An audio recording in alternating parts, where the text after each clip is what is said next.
and do something something else. So I have to make myself come back and actually do the work. So it was, but here I've told myself that I'm gonna write at least 100 books before I'm finished. So I'm just a little over halfway there. I am, I still have a long way to go. So, and it's just sitting down and coming up with the stories and making yourself write them. Number Vanessa, 51. 51. Vanessa, I am going to go show because some of the people online missed it because I think this is important that we share this. Congratulations on your new release. I am going to share this one Thank more you. time of all the books that you have because this afternoon, we rarely do Sunday shows, but we said we wanted to dedicate a show to you and all the work that you have done because you haven't written in a while. So I am going to figure out and just grab this. Oh, here it is right there. Share. You guys, this is her work. She has Vanessa. I call it a series that keep on giving because we bundled a lot of her books during the holiday season. Dreaming of Love series, Let's Stay Together series, Rain series, Family Business series, Yes. The Spirit of Christmas, Moore's Family Secrets, My Soul to Keep series, For Your Love series, Praise Him Anyhow series, The Blessed and Highly Favored series, Second Chance at Love series, Forsaken series, Faith series, standalone, and you got several standalone series. Yes. Well, actually, something good is standalone, Uh and huh. then long time coming is standalone. But most of my books are series, Uh and huh. so I made it intentional when I do women's fiction.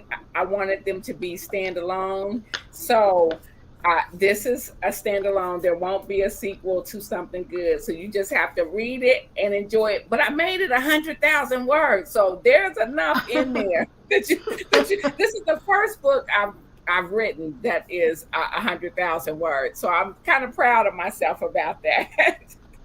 So I think we should go ahead and introduce us to something good. So you want me to just tell you a little bit about the Yeah, yeah, story? go ahead. Well, Introduce our readers to something good. so something good is about three different women. This is women's fiction, and it is Trish, Marquita, and Alexis. And I will tell you, I fell in love with these characters as I wrote their story. Their journey spoke to me. At times, it broke my heart. At times, it made me smile. And so, what I was doing here, I'm dealing with three different economic backgrounds. You have poverty, middle class, and affluence.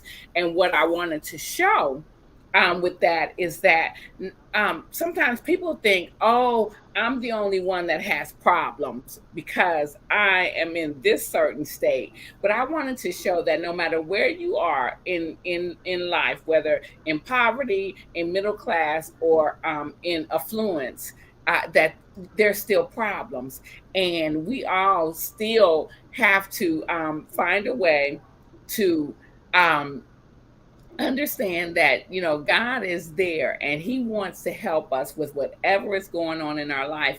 And so it was Trisha, when Trish reaches her lowest state, it is when she prays for something good that brings these three women together, and they become the most unlikeliest of friends, and it is because of one prayer, and it was Hmm. just for something good, because she didn't know things were so bad for her. She couldn't put into words all that she needed. She just knew she needed something good to happen, and God began to show up for her. We're just going to have to dive into each of their stories. You guys, we're not going to tell them like she said. It's I think I read it a little bit in her, in her intro. They're so multi-dimensional. So Yes. we don't have spoilers talking about the character. I know some people get concerned with spoilers, and I know we have some book clubs that are out there. And hi, Liz from College Station. We're happy to have you.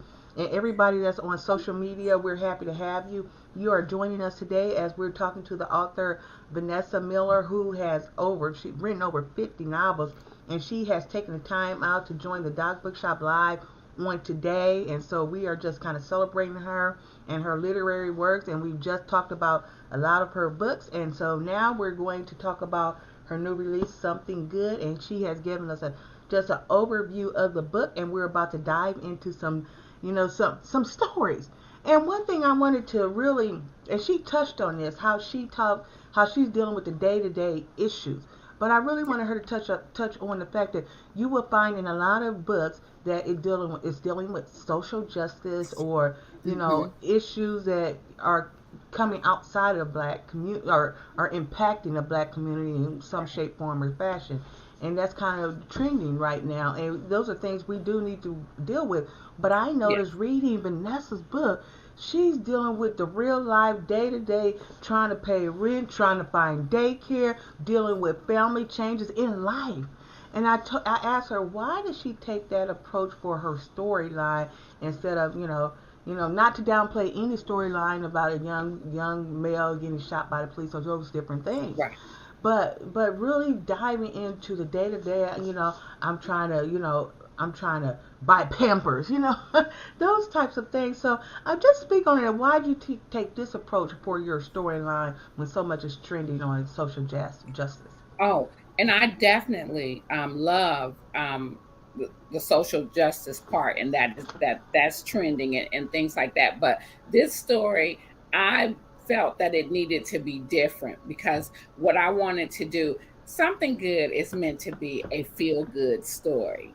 And Mm-hmm. it's because we've gone through so much.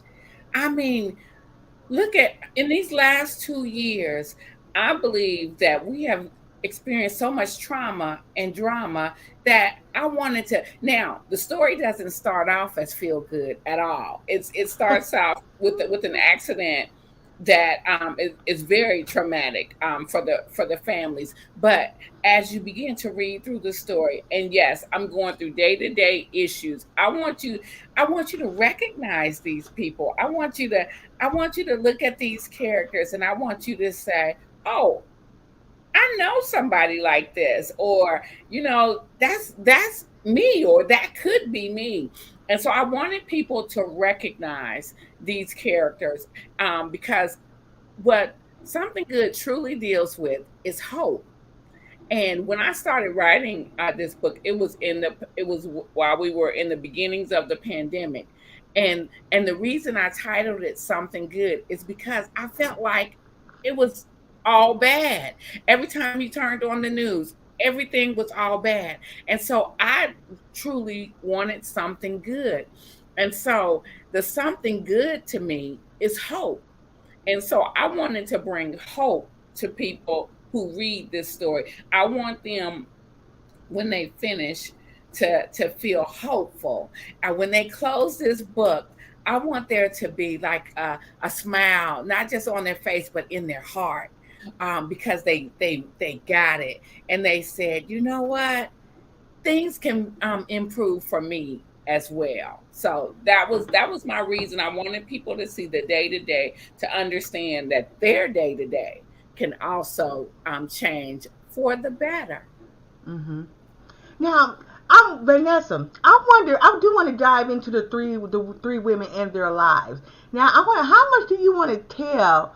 Because how much do you want to tell about John John? But we're not going to start with John John. We're going to also start. We're going to actually start with Marquita. I think it's Marquita is one of the characters. Let's Yes, start with. Marquita is the youngest, and Marquita is the one who has a long way to go, because Marquita is your problem child. But I'm gonna tell you, I loved writing her story, and a little nugget about what happened in Something Good. Marquita was not supposed to come into the story until chapter 5, I've but read. Wow. but Yeah. Marquita stole every scene she was in, and my editor, my agent, everyone was saying it. My readers, my critique partner, they were like, "I love Marquita," and I was like, Marquita is a scene stealer, and so we ended up bringing her. She starts in chapter 1 because she just stole the scenes, and so I was like, okay, she's got to come out early, and it is her growth arc to me. that is such a beautiful journey. When you first meet Marquita, you are going to say, "Oh my Lord, what is going on with this child?" But I want people to understand that we have a lot of people right now in our society that have not enjoyed a home life where they were brought up and taught certain things of decorum and how you present yourself on a job, in public, when you talk to people. And so this is what Marquita represents. But Marquita has a lot more to tell people. I love her story. Marquita will teach you how to dream again. Mm-hmm.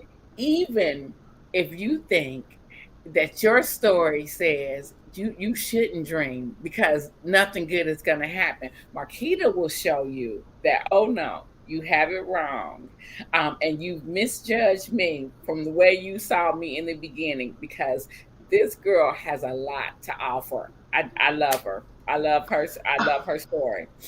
You know, that threw me off too because I was reading it. I said, well, when I read the cover, the description of the book, and I thought I was going to immediately jump into Alexis. So I said, well, I had to stop and say, well, why am I reading about Marquita? It was interesting, her Right. story and how her Hmm. sassiness and how she's relating to her mother, how Right. she's relating to her child. I was like, okay, I was drawn into this character, but I was looking for Alexis. Right. Introduce us to Alexis.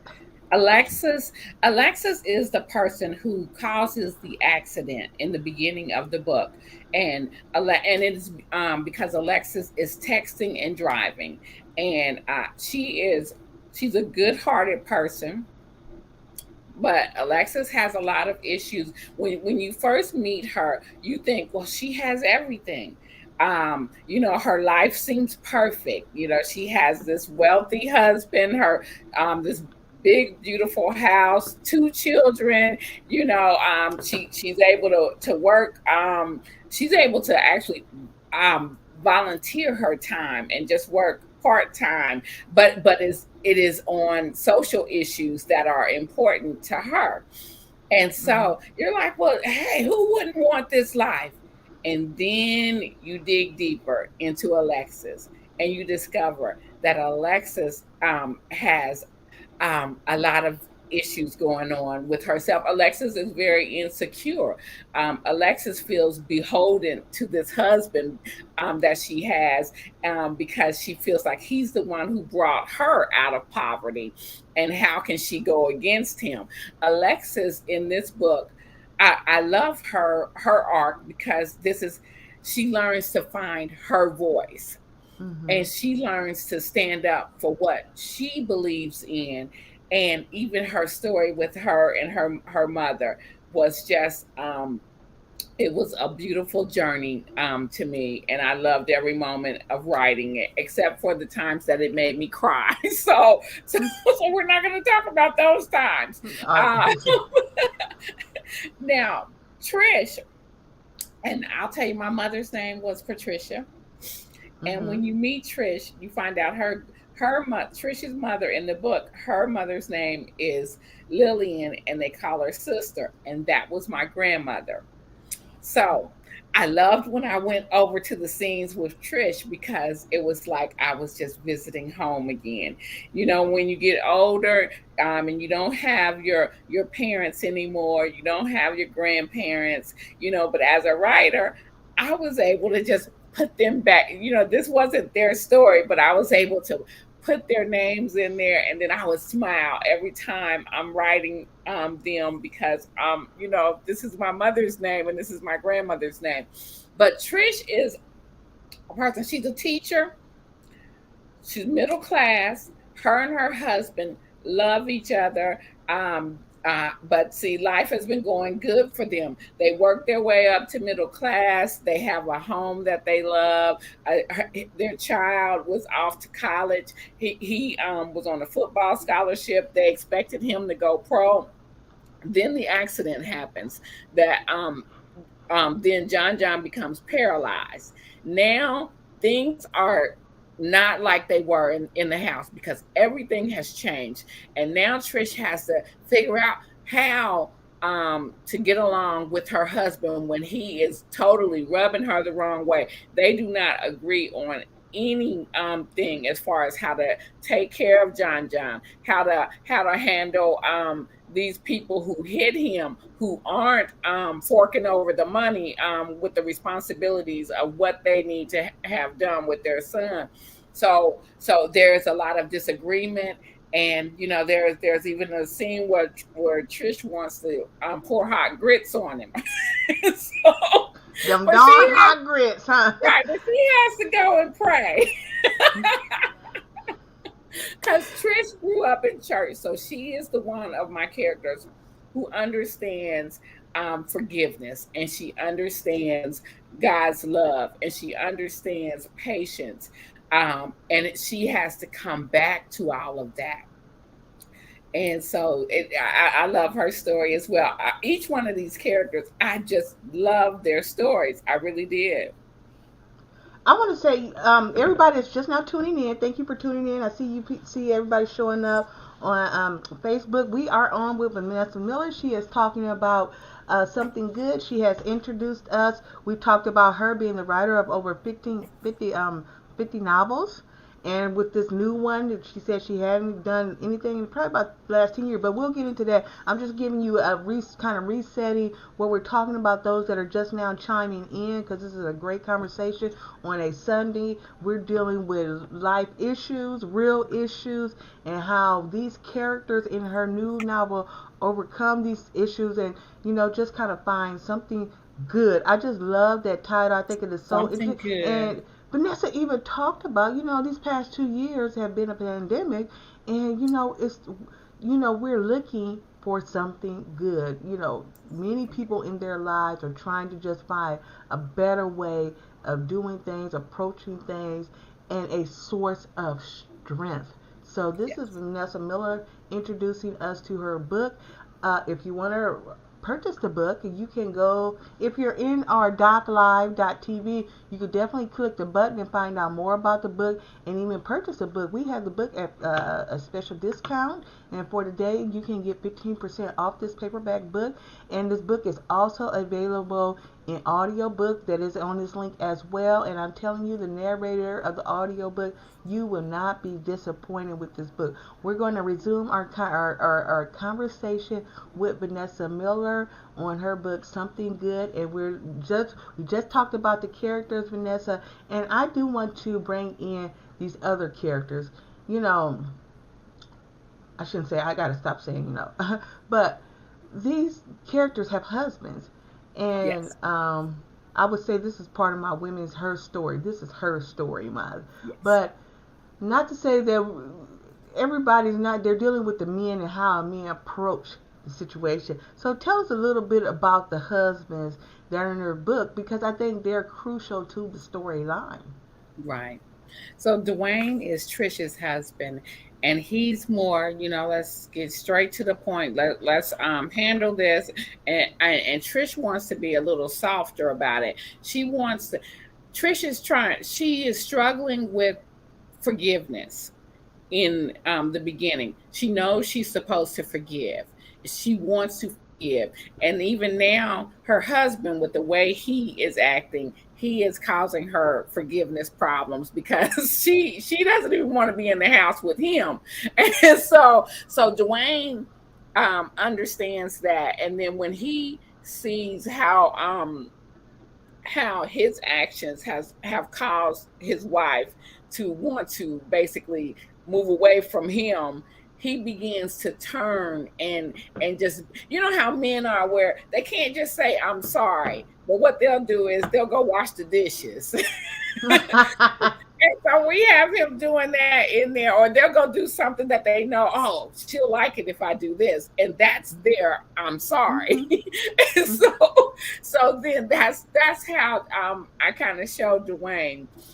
When he knows he's in hot water now, he's like, okay, well, let me fix her some breakfast. Let me wash these dishes. Mhm. So, but Michael, who is Alexa's husband, he is he's he's successful, but the question is he successful because of, and you mentioned social justice. One of the things I do bring up in Something Good is white privilege, and it is because and I don't want to give a part of the story away, but it's Michael is successful, and but you wonder if it's because of white privilege, and it's something that they kind of discuss in here. And he's also, he has a tech business, so his wife has no business texting and driving, and he's in the middle of selling this tech business Wow. for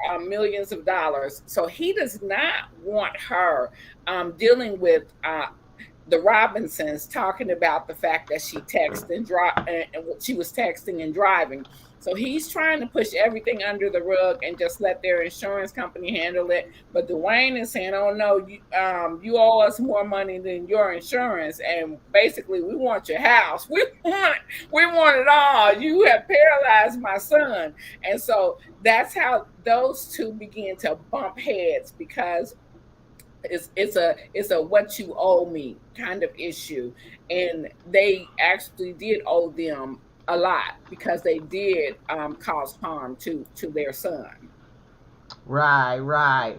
But okay, and you also was that the one you used a simile for? Like, you know, like he's Hannibal Lecter.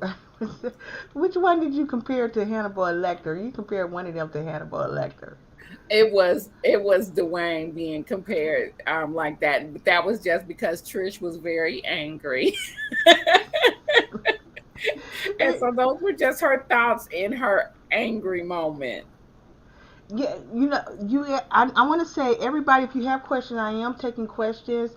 Once I get through all my questions, I do have my own question, but I do see your questions in the chat, and I am going to place those questions, Oh, present okay. those questions to Miss Miller. But I wanted to get more of the book out, and just, getting everybody just turned on the storyline in the book, because I think this is another book, this year, that I would think is very good for a reading group, a community read, community conversation, a family conversation of dealing with matters, because there's so many of these characters within our own family.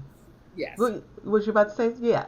I Yeah, was that's going to say yes, and I've been asking book clubs to definitely read Something Good, because I believe that there is a lot of discussion that they will find within the pages of this book if they pick it up and read it with their group, and hmm and then go ahead and discuss it. yeah, and share the book. Tell someone about it. Uh, I just totally believe this. Just the story. It flows very well. And Thank I was you. kind of I was kind of emotional about John John. It just Yes. kind of um when you put in, and I felt, and I want to talk about the relationship. You guys were deep diving, but not that well. We're not that much. We're talking about relationships, Hmm. with the characters within the book. But one relationship is that father son relationship. That father son, and as men, you guys, I love that men, want their sons to be strong, and want Yes. their sons to be participating in sports, and try to make that son a man. So I do appreciate that. I always said that a woman cannot raise, a man. And to me, the words, she brought that out, and why it's important, and especially trying to strengthen him in the state that he's in. So I do appreciate that relationship. But as a mother, you're listening like, how can you?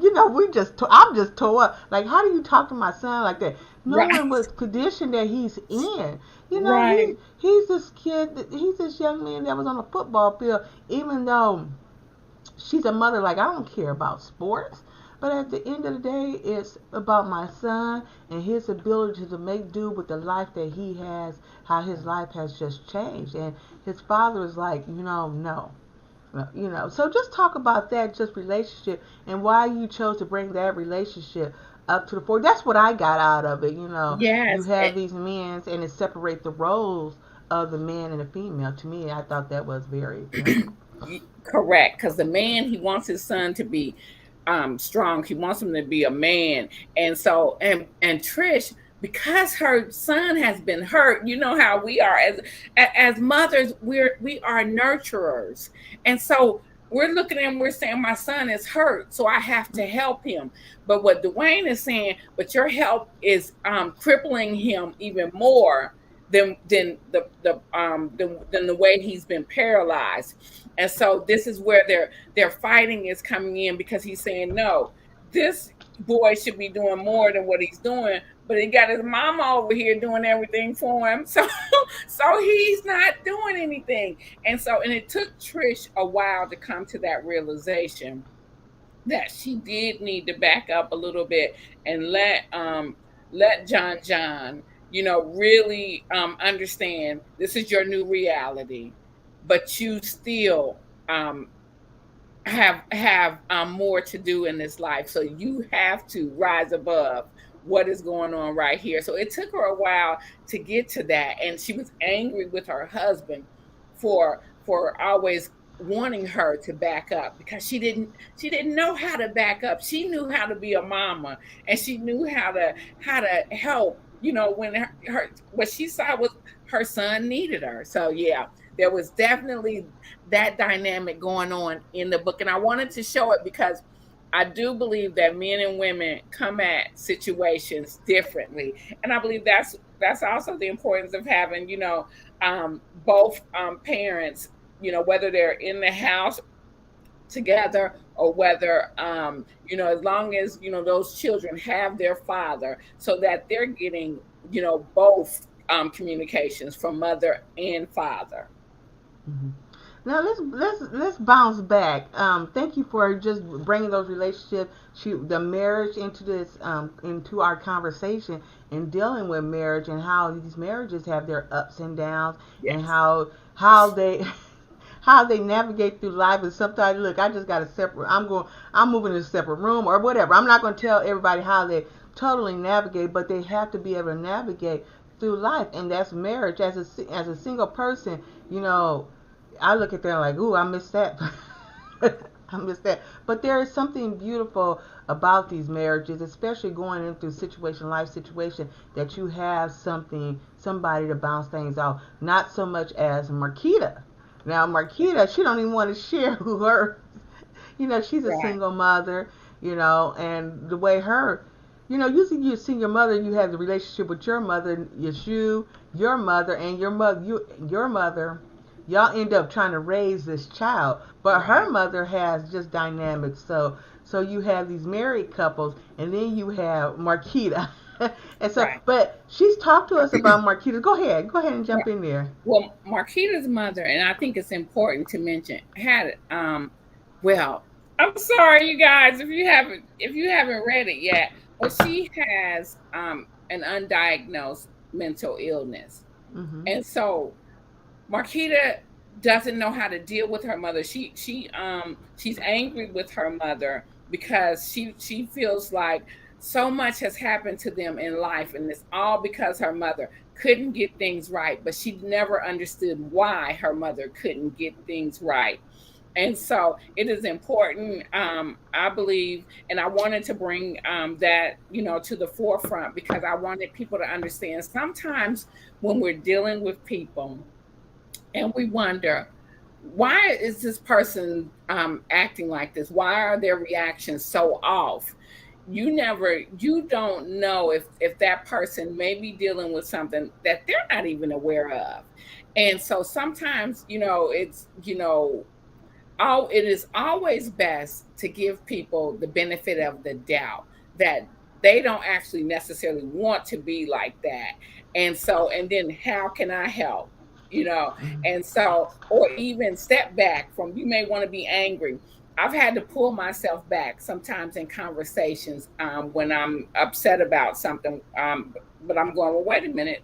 There's two sides though. So I pull myself back and try to, calm the situation, because you never know what's really at the root. And so that's what I wanted to show with her mother. I do want to add, you added her mother in. I do want to talk about the faith and inspiration part of this as we Hmm. move along and try to journey along. And one person you brought up that triggered me was this Pastor Greenwald. Who is Pastor Greenwald? Somebody in your life and somebody you know, and who is, You introduce us said to he a pastor. triggered you. How did he trigger you? I know. I was just thinking, going along in these different conversations within the book, and even though he didn't particularly deal with Marquita, but he dealt with, the marriage part of this, and they said, I think in the book he said something about, I stick with these things, stick with these issues, stick with these problems, and deal with this mother in her wrong, and deal with this man in his conversation. And then it just triggered me that this Pastor Greenwald that you, what's his name, Pastor Greenwald that you talked about, that, has told them, you stick with this situation, you hang in there, even though you don't really want to, even though you see that your mother's doing this, you don't, I should move along because this is my mother's life, and look what she's did to me, move me from house to house and this. And so that triggered me when you was talking about that. I just instantly thought about the pastor and, keeping, I think it was Trish or somebody in their situation, you Hmm. know, because of just listening to his sermon. so, Well, so go well, ahead. here's the thing. I think we as people, we want to get out of things that seem hard um, quicker than what God wants us to get out of. Like, for one thing, marriage. And this is why I show it the way I do in Something Good, because I was writing romance, and the romance ends usually when they get married. So you never see, how do they relate to each other once they're in a house together. It's very hard. The Bible talks about two become one. It's very hard to become one with someone who not believes, but basically thinks differently than you do, because men and women think differently. And so it's so how do you do that? And so I believe, with what the pastor was saying, it's, we have to be mindful, and we have to walk these things out each and every day and understand, no, I made a commitment, and I'm here for that commitment. Now, that's not, if somebody is abusing you, I'm definitely not saying, oh, you have to stay there and wait till he kills you. I'm not saying that. But I'm talking about, there's no violence in this relationship. There's just like, y'all just not getting along right now. You have to, then that's where communication comes in, and that's what I show in the book, because you have to sit down and figure out, wait a minute, we've been loving each other all these years. What's going on? How can we get back what we know we have? And then that becomes, again, the Something Good. I'll tell you, Something Good, and I've had readers say it over and over, is a feel good book. And it doesn't feel good at first, but as you keep going, and that's how I feel about also marriage. It doesn't feel good at first when you're trying to bring two different lives together, and everybody's bumping up against each other, going, no, I want this my way. And then the other one says, no, I want this my way. But when you come together and you compromise, and then it becomes something good. hmm I seen a couple of pastors on my well, I just seen them tune in when they linked up. They haven't put a comment out there, but Tracy Patton is out there, and she also oftentimes talk about marriage. And I told her, Tracy, I think you should get this book about Something Good. Um, I think it's I think you'll find it very interesting, and how to deal with marriage and just those dynamics, and just Yes. being to share that conversation with your community. And I hope she's still on. She's still got a chance to listen. Okay, she must be still on because she. So she's a faith and inspiration speaker, and Okay. she preaches, and so she's out there in the universe listening. So Great. wanted her to kind of add that kind of something good, because I think it's just so catchy. And when you dive into the book and you're dealing with these, to me, they're real to life stories. Yes, they They, are. if you guys are just now tuning in, we are definitely. Oh, she says it sounds like a plan. Thank you, Tracy Patton. Thank you. Event. Oh gosh, I gotta get the Pastor Patton. So let me go journey on because I do want to. We only got probably about 15 more minutes, and I do want you to read from your books. Oh, and I said I was going to get some of these questions, you Oh, guys. I know and there all were the some all the questions. There were some yeah, she got questions. some questions out there, and you guys, you can definitely get the book. Donna, I think she's going to go out there and put it in the Facebook of how you can get the book online for something good. And one of the questions is, as a big procrastinator, um, what are your ways of forcing yourself to work? One of my ways is just telling myself. So when I get up, I grab my computer, I come down to my office, I put it right here on my desk, and so because I already know my mind, it wants to wander. So I tell myself, okay, you can go check this out for a few minutes. You can go check that out, but you still have a book to write. So I allow myself a few moments of doing, little bitty things of whatever else I wanted to do. But then I come back and I sit down in front of the computer and I write. I think if I didn't allow myself those moments of procrastination, I would I would just, want to, I would just probably not write because I'm like, no, I want to go do this. And my mind would still be over there. But I tell myself, okay, so you had those moments. Now let's write. So that's one way I handle it. Before I get into, because the other question deal pertain to your writing style, but before I jump into it, I do want to see if you could read from the book real quick. Do you? Okay. So, I told you I'm going to have to do it on the computer because these words are a little too small for me and I have to get stronger glasses. So, for a space of time, I was going to read the prologue. So, but for space of time, since we only have a little bit more, I'll just read a few lines from the first chapter. And this is an introduction to Marquita. It says, the first line in chapter 1. These gluten-free, avocado toast eating, green smoothie drinking, bougie country folk got on Marquita Lewis's last nerve. Um, excuse me, did you just roll your eyes? That Britney Spears song, Oops, I Did It Again, popped into Marquita's head. She wasn't trying to get fired from another job. She just got this waitress gig 6 weeks ago and had already been late 5 times. The last thing she needed was some bougie customer complaining about her because of some dumb breakfast order. And it wasn't really her fault anyway. She didn't roll her eyes to be rude. It was an involuntary condition brought on whenever she was in the vicinity of stupid. And that is your introduction to Marquita and how she thinks. This is how she handles her jobs. This is why she can't keep a job because she doesn't know how to treat people.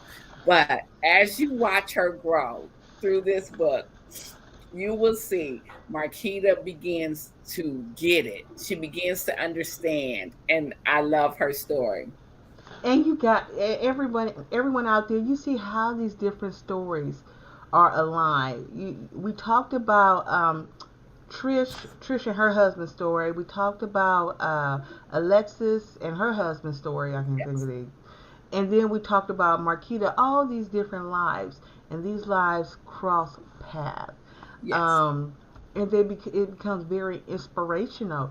You have to get the book to see these different stories. Marquita, she has a baby, and then you have uh, Trish, who has the son that's a quadriplegic, John, and Mhm. then you have Alexis that's caused the problem and dealing with her husband, and it's a little bit of mystery, it's a little bit of love, Mhm. and it's just a mystery of how did all these lives cross paths, and just Yes. reading the book and just um, I just did John. I think his situation it just touched me. I don't know why John just touched me so much. And every Yes. time you talked about John, mentioned John, it's like, um, these women were having different emotions behind John as well, and handling it a lot different. And we do have to talk about the spirituality within the book, especially with you Hmm. being defined as a. We might go over some time. I'm telling you, we might Okay. go over some. But Okay.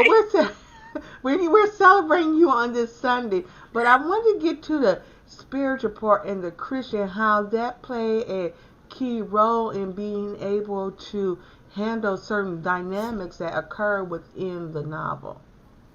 Well, with something good, I try definitely not to preach at the readers or at the characters in the book. I wanted to just show real lives, going through real drama, going through real issues, and showing how then with so where I brought in the spirituality within the book is that Trish has always understood forgiveness, and so I brought it in with her struggle with forgiveness and to show her learning to forgive. But I also brought it in with her prayer. This is a prayer that she prays when everything seemed like it fell apart for her. She goes back to what she knows, and from a child, she knew. I believe that prayer works. I believe that God answers prayers. And so when I write my stories, I just write what I believe. And so I'm writing, I don't try to force it in stories. I just write about these real characters. I write about these characters as if they are real people going through a journey in life. And so then I show Trisha's prayer, and then you get it.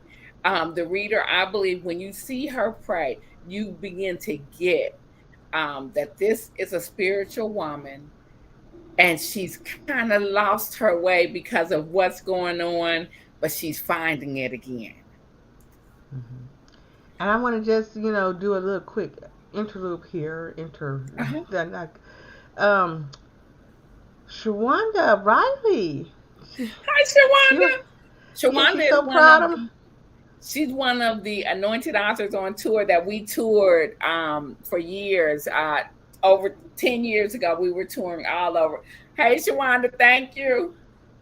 Go We ahead. gotta bring that back one day though. Anointed. I might have to do an anointed author on tour in my store. Where's Tiffany? Okay. Did she? I wonder if Tiffany Warren signed in because I think she was one of the authors on tour. We're gonna have Well, to she figure wasn't out. one of us on the Anointed Authors on tour, but she had something else, and it was called Christian, and I can't call it right now. Sorry, Yes, Tiffany. we have to get that. She said Vanessa Miller Pierce, another great read from one of the best contemporary African American Christian fiction authors. So, just Thank you. yeah, and if you guys tuned in earlier, she's wrote like 50 books. We're here with Vanessa Miller. I do have some more questions in the chat, real quick. Okay. Um, um, this book has a movie aspect to me. Who, who are the actresses that you would want to play these characters? Oh, that's tough. I never really think about that because I'm still waiting on the day when the Lord will finally bring a producer to me to say, "Hey, we want to make a movie out of one of your books." So I've been just kind of like, let them pick the actors and actresses that will do the movie. So I've never, what I do when I'm building a character, I do go out and I look at different pictures of people, but I never make them necessarily actors or actresses. So I really can't answer that question right now. I get it. That's one of those questions that you kind of okay that you just kind of get. But I appreciate the answer. Because I guess I'm a book person. I'm a book person. And I love just putting a book down. And so not books are all made to just go to movies. Some books are just made to, like you said early on in the conversation. These books are just it's a feel good book. This It's is a a feel good book. standalone book, and I truly enjoyed just the light read, but still touching on some very important issues, Yes. you know, what would you do, like type of say. And this is when while I was reading, I always felt this: what would I do? How would I handle this situation? And Michelle, hi Michelle, so glad to be here. Thank you, Michelle, for showing up today. We are having just an amazing and wonderful conversation on something good with Vanessa Miller. I was just so happy. I think we started promoting this book during the holiday season. I said, wow, and just trying to bundle her books. We thought that was a great pick for us this year in terms of, every year we select a book bundle. And this past Christmas holiday, we selected Vanessa Miller, and so brought a lot of her past books into the store in efforts to promote her new release and expectation of her new release. So we do have the book. Purchase something good today Mm-hmm. with 15% off. Donna should be putting it in the chat when she gets a chance. Not in the chat. I'm talking about on Facebook Live. And But Michelle Stimson was one of the anointed authors on tour as well. I said we got to bring it back and just Yeah, do it in so the yeah, so bookstore, so we don't have. they on supporting. Thank y'all. Yeah, so we had to figure out how to bring that back in Dallas Fort Worth and do it in the store, with a great budget, and just you bring all the authors back out because people are starting to get back out. People are coming out. People Yes, are they are. excited about touching fans. You order today, you guys, you're definitely going to get an autographed copy of the book. So definitely try to order it. We do have another question out there. We have two more questions. Okay, I know we're going over, so you're okay, right?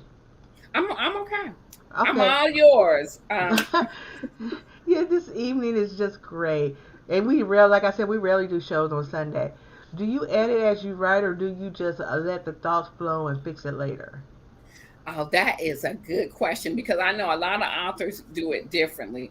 I let the thoughts flow. I am not one who I will do a little editing as I write, but not a whole lot. I write the story, and I'm sitting here and I'm writing it, and I try to get good words while I'm writing. But what I do after my first 100 pages, I normally will print those off, and then I cut those up, and I mark it up, and I say, okay, well, this goes here, this goes there. And I edit those first 100 pages. Then I go back into the story and I finish the story completely. And then I go back and I edit it all over again. So that's my process. Other people do differently though. Oh, that was going to be my next question, and Michelle asked the question. So excited for this book. What lesson do you think men can take from this book as well? And we talked about just a little bit of it earlier because we brought up that point, their relationship, the men's relationship with the John. But what would you say that they need to take away from this book? Oh, Linda, you just finished it. Congratulations. But okay, we gonna answer Michelle's question because that's a question I was going to touch on. But and she went specifically to men, which is great because I thought that was good how you brought them into the conversation. Right. Well, as I said, something good at the end of the day is about hope.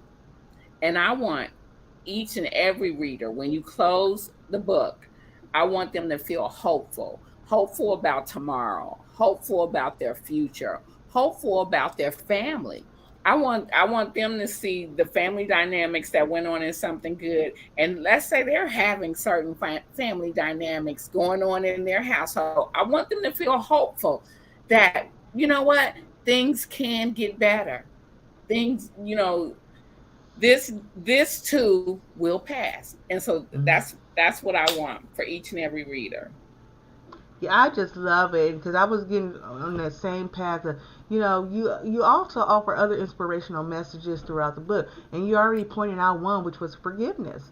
What other Yes. inspirational messages do you share or highlight in the book that we will probably? I don't know if we will miss it, but you Oh, don't want there's us to so miss it. much. There's so much. I also highlight like mother and daughter issues. Oh That yeah. Yeah, that was big for me with each one of the main characters. I showed you that the dynamic with them and their mother. Alexis, she felt like she had to mother her own mother. Hmm. And Trish, she felt like her mother was always too much in her business. But she later appreciated her mother for how she was. And the funny thing about Trish and her mother is that, my daughter feels like I'm always too much in her business. So I put that in there like that because I'm like, I don't care, I'm still gonna do it. and so but that's mothers, we are still connected in our children's lives, even when they're grown, and we are still calling them saying, now I need to give you a life lesson here. I was just saying that to my daughter earlier. She said, I don't want a life lesson. I just want you to go do this for me. And I said, well, no, I want to take a moment for a life lesson.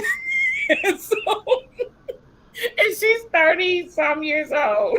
So so, so and so Marquita, with her mother, Marquita deals with a lot of animosity towards her mother, because, as I said before, she never understood why her mother was so unstable and why their family had to be unstable. And so I showed the reader the different dynamics between mother and daughter, and I had fun doing it because I love to show the mother daughter relationship, and you really get to do that in women's fiction. And Hmm. so I love writing women's fiction. I decided to go to it. I have been writing mostly like inspirational romance, and I kind of ran out of things to say. I kind of got tired of the boy meets girl, boy finds girl, boy Hmm. loses girl, boy finds girl again, only because I wanted to tell more of the woman's story. I feel like we as women are so complex. There's so much we go through. And as the older I get, I have realized just how much, how powerful we are as women, and especially when we allow God into our lives and allow God to show us that path of where we need to be. And so I wanted to do that, and I said, no, this is where my career is going. It's going to be women's fiction, and I'm loving the journey. And I'm loving being on a part of this journey. I just love all the comments, and it's hurting me to stop because I just love the comments. But we got to ask this question: the Mhm. cardinal in the yard. You the Yes, case? Talking to yes. us about. As I told you, this story is about hope, and I want people to feel hope. And so, what happened with this cardinal? I'm writing this story, and I know it's going to be about hope. My husband, I was up in our room, and I had the computer in front of me. I'm finishing up something good, and my husband comes into the room, and he's like, he's running up there. He's like, I just saw a red cardinal in the yard. And he was so excited about it. I was like, what does that mean? But I didn't ask him because I'm like, it sounds like something I should know, because he's just like, this is great. And so Google is a wonderful thing.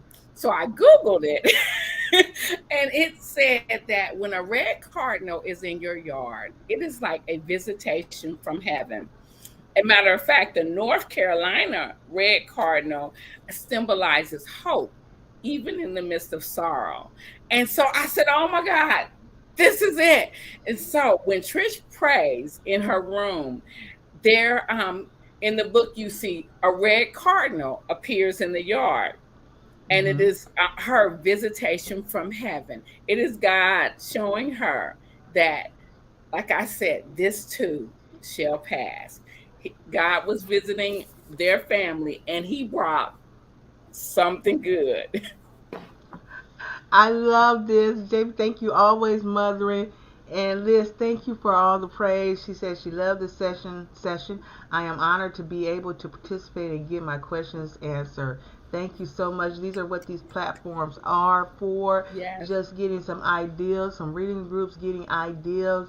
I say there's a sea of books out there, and the Doc Bookshop on the Doc Bookshop Live curate some of these books and try to bring the best to the forefront, um, just so you can get an idea of just doing different things in your reading groups, in your conversation, in your family conversation, in your community conversation.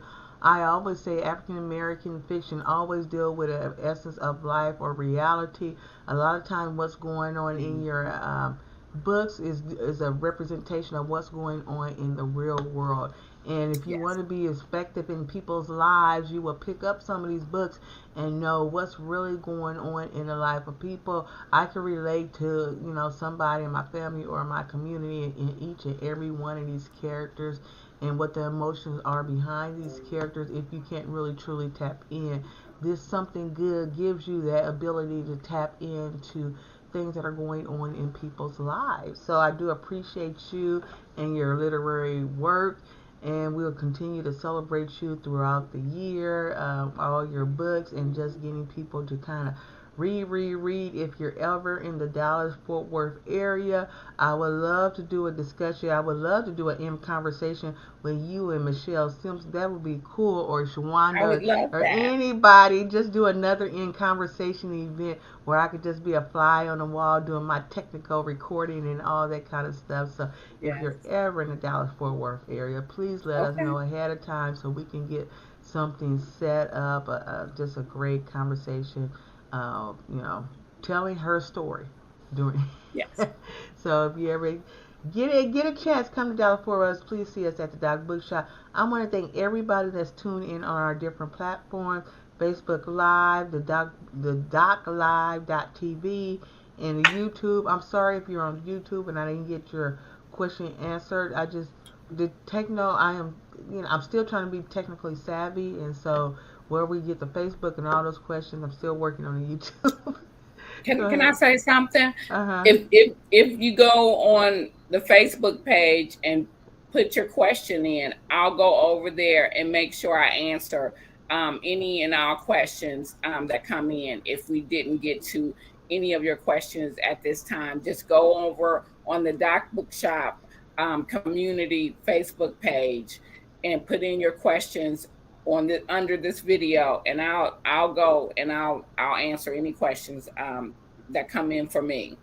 And they can reach out to you too, because you're Yes, on all the social medias. What are the social medias? Please, if you hadn't had a chance to get the book, give us some digital currency, like, share, and all of the above. That just works for her. So if you can go and follow her, follow the Doc Bookshop on these different platforms, that'll be great. That's just as good. That's some good digital currency for us. So that go would ahead be and let us wonderful. know where they can follow. Yes, I am at author Vanessa Miller on Instagram and Facebook. So if you go over there, please follow me on both of those. My Vanessa Miller Pierce page is always at 5,000, and that's the personal page. So I really can't get anyone on there, but you can always go on that page and see everything I have on there. But author Vanessa Miller on Facebook and Instagram, and then on Twitter, I believe I'm Vanessa Miller 01. Yeah, I think I'm gonna get that. I think I can get it, pull it in real quick, so everybody can have it. Yeah, it's Best Vanessa Miller 01. I think I have. Okay, let's see. And then I should have. author Vanessa Miller on Instagram and Facebook. And I just put it in the link there. So I think I got all of them. Your website, your Twitter, your Yes, Instagram, and your yes. Facebook. Let me go. Let me try to hit that on Facebook while I'm there, uh, so people can Make sure definitely it's the have. author Vanessa Miller one because the other one I can't. People are trying to join, but it's full, so I can't get anybody on there. Yeah, I think I did put the old one there. I'm gonna put it on Facebook and a link to where you can go ahead and get the book. I'll probably Yes, have to do it later because I definitely do not want to mess up. Oh, ah, they got a picture on the page of whereas we have you guys now we have these cocktail tables. So every time we have an upcoming event, you'll find those books on that cocktail table that talks about upcoming events. So you'll see something good right next to. I did an event with actually Alicia Keys on this yes. past Thursday. So you'll find those books on that table at the bookstore. You know,